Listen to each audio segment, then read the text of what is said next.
Welcome back to Sage Collector Car Services. It's a very blustery day here in the neighborhood.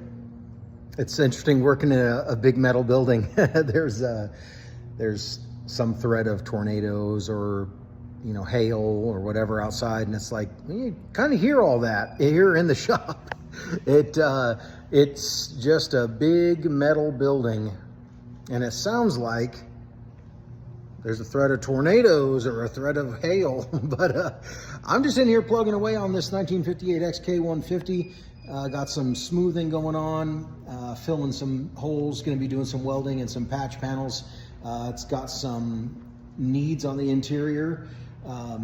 This is going to be race car style, so it's going to have some trimmed, some smoothed, some all done in a period correct sort of vibe, so that somebody would say, well, the story that we're kind of painting about the car is that maybe the guy bought it for his wife, or maybe his wife bought it on her own because she's an independent woman and she bought her own Jaguar in 1958 and then I guess kind of fell out of love with it. Maybe the XK-E came out and she wanted to drive the new E-Type, and she was not so enamored by her 1958 XK-150 drop head coupe anymore, and so she, I don't know, gave it back to her husband or was gonna throw it away, and the husband was like, wait, I have an idea. What if I took that same car and put a really hot motor in it and took the top off and put a roll bar on it and lowered it and put a stripe down the center of the hood, got rid of those dumb turn signals, the low ones, not the nice high ones, these ones down here, and turned it into a fun little weekend track car. So that's what this is getting. It's kind of cool to imagine it, I don't know, somewhere like 1961 or 62. This guy's out there with his cool hat and his cool goggles, and he's got his fun little helmet, and he's out there ripping around. It's one of my favorite parts about doing what I do, watching the clients dream about their projects, watching the light kind of come on in their mind where they're like, oh, actually that would be really cool if, and then you get to be the guy to make it happen. That's one of my favorite parts. I don't come to the table with much of an agenda for these projects. I don't have a big ego in the game. I don't have to be right about something, or I don't have to. It's their project. And it gets to be real fun when they start talking about what they want to do with their Jaguar. Or in the case of my friend Felix Holst, who's got this BECK 550 Spyder here in my shop, you get to watch him decide what to do with the car. And it's always a trip because Felix and I share a lot of artistic stuff in common. I like his style of art. And by the way, the other client, Casey with the Jaguar, and furthermore, Ken with the Datsun, we all sort of share this vision for cars that are kind of wanting them to be their best expression of themselves. And this is, I think, the most authentic thing that I can put into play in my shop.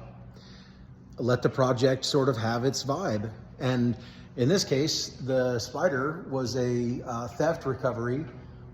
There actually was a ring of thievings sort of broken up by the discovery of this car. And as it turns out, this car led to the local police here in Oregon breaking up a chop shop ring down in Yoncalla.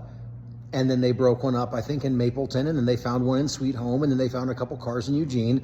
And the first thing that set it all off in motion was this Porsche.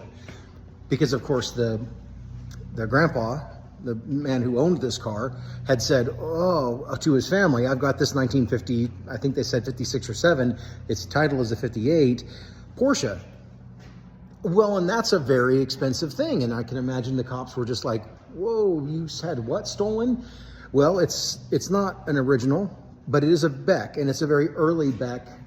It's an early chassis number car, and that is going to be the basis for several videos coming up. The car is fairly tidy. It's not perfect, but it's got what I think is an 1835, maybe a 1776, but it's got a Nissan sourced turbo feeding the side draft Weber, water injection, full float case. It is a Mexican AS41 case, and it seems to have been built fairly well. I haven't pulled it all the way out of mothballs yet. We haven't fired it up, but do look for upcoming updates about this BECK 550 Spyder.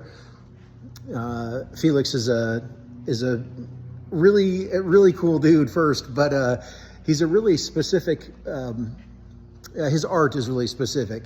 He's got a lot of motion in his work. He's got a lot of, you know, for those of us that grew up watching race cars, there's a thing that happens when you watch cartoons or when you see, you know, movies even, where there's like these motion lines, like something is really moving, and Felix does a fucking epic job of capturing that.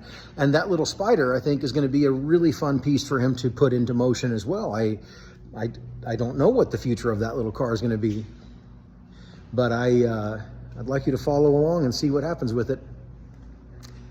Another day playing here at Sage Collector Car Services. I wish you all a fabulous day. Be safe out there.